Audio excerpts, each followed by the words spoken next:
When you shared that guide on securing your Wi-Fi network, well, it got me thinking. It's one of those things, we all know we should do, but Right. how many of us actually get around to it? Yeah, yeah. So we're diving into not just how to lock down your Wi-Fi. But WHY, it matters more now than ever. Absolutely. We're calling this deep dive Securing Wi-Fi. Based on that really practical guide you sent. And let me tell you, some of the stuff in here, wow, you'll be surprised. Oh, yeah. This isn't just about someone leeching off your Netflix and slowing it down. Uh-huh. It's about real-world risks that go way beyond that. Get ready for some surprising stats. Hey, by the end of this, you'll know how to go beyond just changing your password to password 123. Right. We're talking building yourself a digital fortress here. I like it. But before we get into the nitty-gritty, Let's bring in our expert to give us the bigger picture. well, what's fascinating is how much the cybersecurity landscape has changed, even just in the last few years. Think about it. How many devices in your home right now are connected to the internet? Oh, gosh. On your phone, your laptop, maybe even your refrigerator or your thermostat. It's true. Yeah. That's the Internet of Things in action. It is. As cool as it is, it also opens up this whole new world of potential vulnerabilities. Right. And this isn't some, abstract, far-off threat. Right. This is about protecting your personal photos, your financial information, even your identity. Yeah. If someone gets into your network, they're basically holding a digital magnifying glass up to your life. Wow. Okay. Now you're making me sweat a little. I hadn't thought about it like that before. And the scary part is, finding unsecured devices is frighteningly easy. Really? There are actually search engines out there, like Shodan and Weagle. That are specifically designed to locate internet-connected devices. Wow. Someone with, even just basic technical skills could use these tools to find easy targets. Imagine putting a sign on your door that says, "Free Wi-Fi, password is password." Right. That's essentially what you're doing with the default router login. Yikes. Definitely not the message I want to send to my neighbors. So we're talking about more than just someone borrowing a little bandwidth here. Oh, absolutely. What are the real-world risks if someone actually hacks into my network? Well, for example, there's the danger of botnets. Okay. Have you ever heard of the Mirai botnet DDoS attack? Vaguely. It sounds ominous. But I'm a little fuzzy on the details. So imagine a whole army of digital soldiers, all under the control of one mastermind. That's essentially what a botnet is. Okay. It's a network of hacked devices. Everyday things like home routers and security cameras. That are hijacked and controlled remotely. Oh, wow. In the case of Mirai, attackers use these compromised devices to launch massive DDoS attacks. They basically overwhelm websites and online services with a flood of traffic, causing major outages. And guess what a lot of those hacked devices had in common? What's that? Weak or default passwords. Oh, no. It really shows how unsecured devices can be weaponized in much larger cyber attacks. Okay, you've definitely hit your point. This is serious stuff. Protecting my internet speed is one thing, but this is about protecting every aspect of my digital life. It is. So let's dive into this guide. And figure out exactly how to secure things. Let's do it. Starting with the heart of the network, the router. Absolutely. The router is key. It's the gateway between all your personal devices and the vast world of the internet. Keeping it secure is paramount. Right, and the guide is really clear about this. Change that default login. Yes. It sounds obvious, but I bet a lot of people overlook this step. You'd be surprised. It even says here that over 19 million Wi-Fi networks are wide open because people haven't bothered to change their default passwords. It's like leaving your front door wide open with a neon sign flashing, "Come on in." Ouch. Yeah, not the welcome mat I'm going for. Right. Okay, default password, gone. What's next on this security checklist? One crucial aspect is access control. You want to make sure that only authorized devices can connect to your network. That means doing things like disabling remote access unless you absolutely need it. Remote access can be handy, like if you need to troubleshoot your network remotely. But it also creates a potential way in for attackers if it's not properly secured. Okay, remote access. Yeah. Disabled. Yeah. Unless I'm on the phone with tech support. Got it. Now, what about the network name? I've always wondered how important that really is. That's a great question. Yeah. And it's something a lot of people overlook. Yeah. Your network name, or SSID. Can actually reveal a lot more than you think.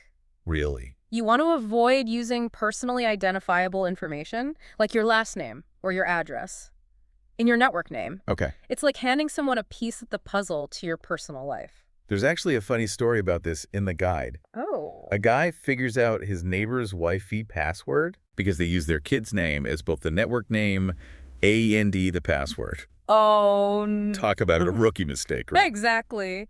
It might seem like a harmless anecdote, but it really drives home the point that your network name can be a valuable clue for attackers, especially if they're targeting you specifically. All right, so we've covered changing the default password, being careful about remote access, and choosing a strong, unique network name that doesn't give away any personal info. What's next on our security to-do list? Let's talk about authentication encryption. Okay. I know that sounds complicated, but it's basically just how your network confirms that devices trying to connect are actually allowed. Right. Think of WEP encryption like a flimsy screen door, Okay.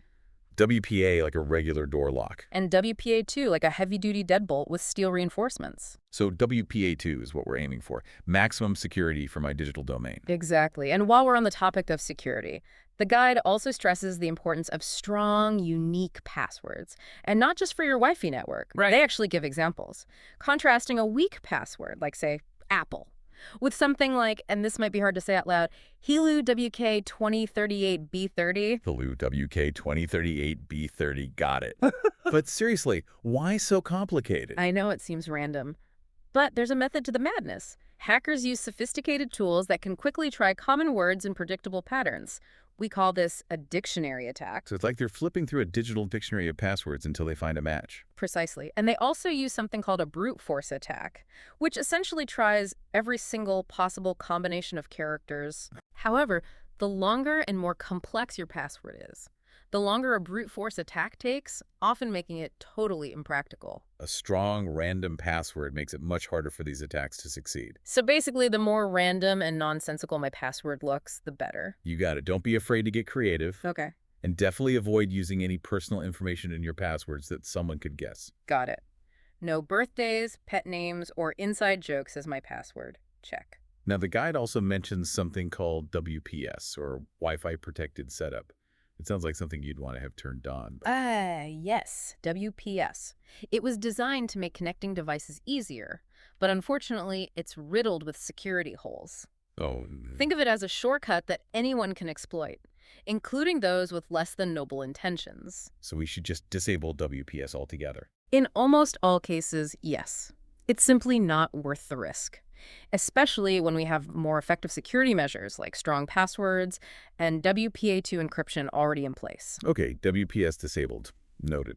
Now, there's also this thing called MSATA filtering. Is that something worth looking into? MSAT filtering can be a great way to add an extra layer of security. Okay. Basically, it lets you handpick which devices are allowed to connect to your network based on their unique MC address. It's kind of like having a guest list for your Wi-Fi party. So if someone tries to connect with a device that's not on my approved list, Access denied. it might be a bit more technical to set up. Yeah. But if you're really serious about security, it's definitely something to consider. All right, I'm putting MC filtering on my list of things to research. Let's take a quick pause and recap what we've covered so far. Absolutely.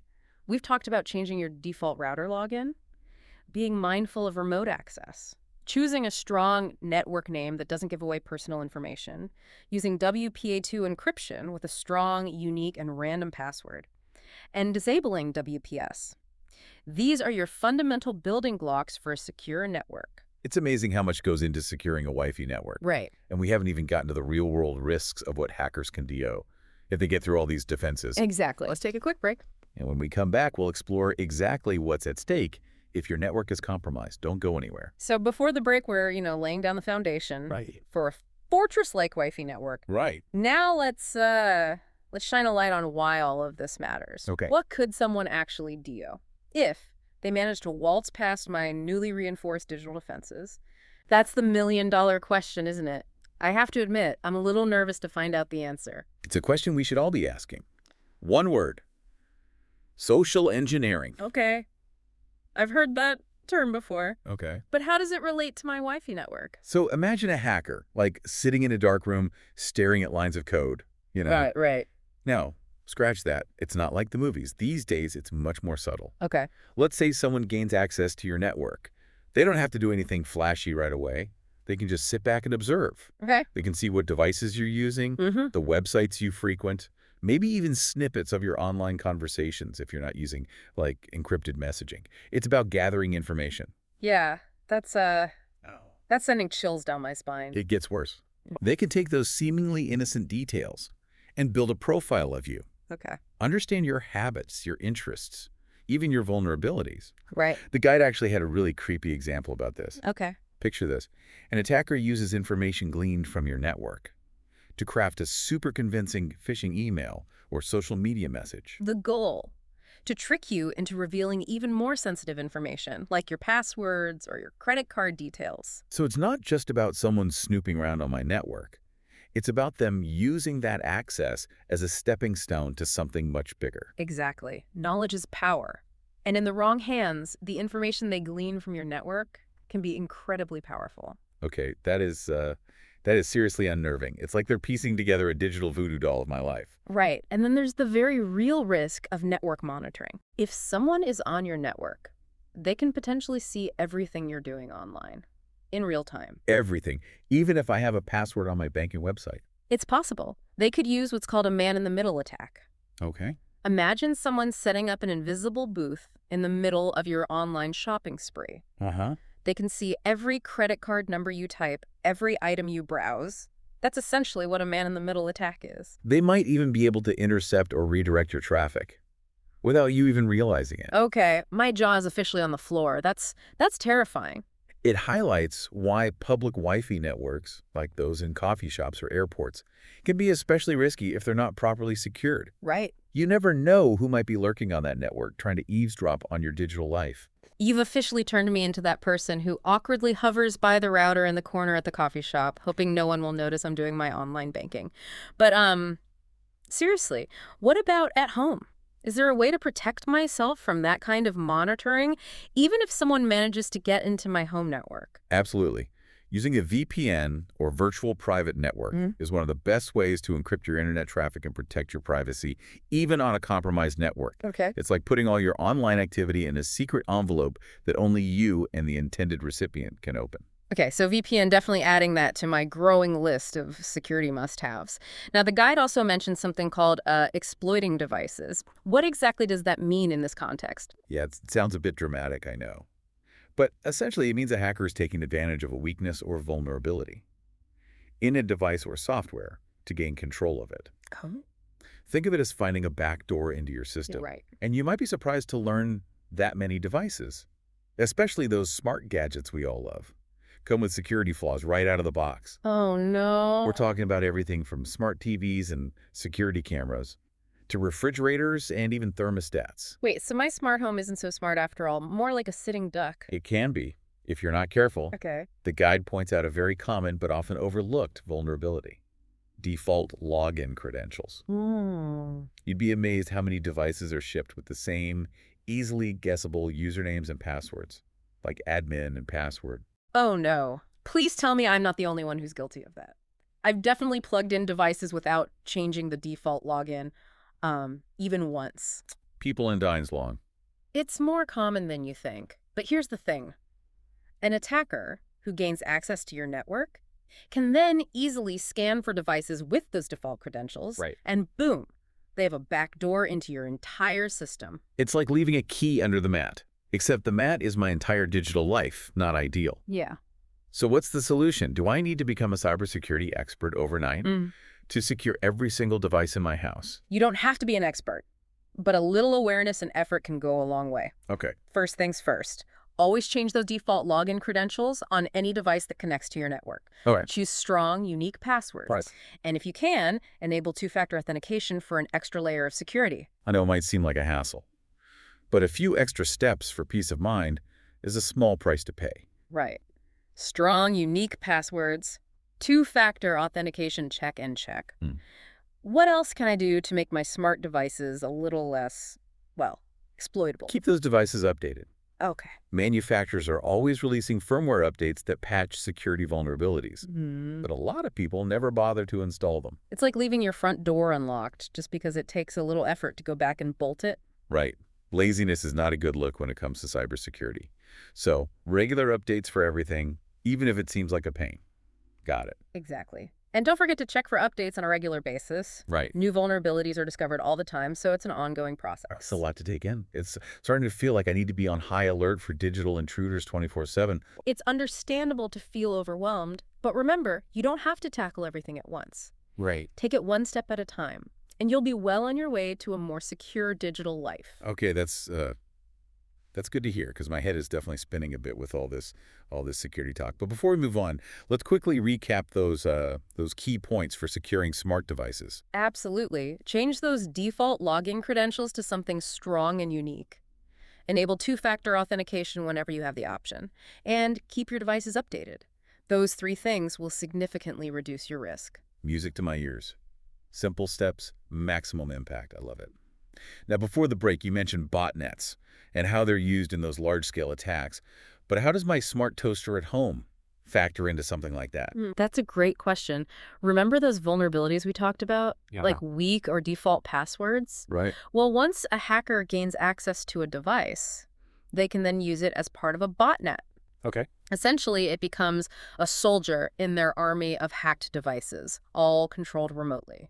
So you're telling me my smart toaster could be used to take down a website? I know it sounds crazy, but unfortunately, it's true. Wow. Even devices with limited processing power can be used to amplify attacks like DDoS, flooding websites and online services with traffic until they crumble. And the scariest part, you might not even know your device has been compromised. Oh, gosh. It could be quietly working in the background, sending spam emails, or participating in those DDoS attacks, and you'd be none the wiser. Okay, that's officially the stuff of nightmares. So, strong passwords, regular updates, all of that helps prevent me from unwittingly becoming part of some botnet army. Exactly. By taking steps to secure your devices, you're not just protecting yourself, you're contributing to a safer online experience for everyone. It's a collective effort, really. I like the sound of that. Cybersecurity for the greater good. So, But we've covered a lot of ground in this deep dive. Maybe it's time to shift gears and talk about what WE can do to feel empowered, not just paranoid. okay, so we've covered a ton of ground here. We have. From the absolute basics of locking down your router Mm-hmm. to the very real risks of like social engineering, network monitoring, even our devices being turned into digital soldiers in a botnet army. Right. It's a lot to digest, Yeah. but I think it's time Yeah. to focus on what WE can do. Yeah. To feel empowered, not just paranoid. Right. I agree. It's easy to get bogged down in those worst case scenarios, Yeah. but knowledge is power. And I Yeah. think by understanding the risks, you can take charge of your own digital security. Right. And I think that's incredibly empowering. So true. This deep dive has been eye-opening for sure, but it's also it's given me a much clearer picture of how to be proactive about my own digital Yeah. security. It's like finally tackling that messy closet. Yeah. A little daunting at first, but Yeah. the end result is so worth it. I love that analogy. You're right. It's all about taking those small but significant steps. Right. One at a time. You don't have to transform into a cybersecurity wizard overnight. Just start with the basics. Change your default passwords, use strong encryption, and keep those devices updated. Those three things alone make a world of difference. Absolutely. It's about making security a habit, not a chore. Speaking of which, let's quickly recap those key action points from the guide, just so they're fresh in everyone's minds. Great idea. Here's your Wi-Fi security checklist.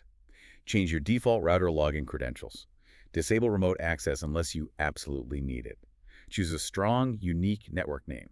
And remember, no personal info. Use WPA2 encryption with a strong, random password, and turn off WPS. Okay. And for all those other devices, Mhm. change those default logins. Enable two-factor authentication if it's an option, Yeah. and keep everything updated. Oh, and seriously, consider that VPN, especially when you're on public Wi-Fi. Boom. Wi-Fi security masterclass in a nutshell. As I was going through this guide, one thing really jumped out at me. Okay. Something called zero-day vulnerabilities. Ever heard of those? I have, and it's a bit unsettling, isn't it? A zero-day vulnerability is basically a flaw in a piece of software or hardware that no one knows about yet, not even the people who created it. Wow. It's like a secret back door that hackers can slip through before anyone even knows it exists. That is unsettling. So even if I do everything by the book, there's still a chance that something could slip through the cracks. There's always some risk. That's the reality of cybersecurity. It's an ongoing process of staying informed, adapting to new threats, and putting up the best defenses we can. So it's a bit of a cat and mouse game then, always trying to stay one step ahead. Exactly. But that's also what makes it so fascinating. As technology evolves, so do the threats, and so do the solutions. It's an ever-changing landscape.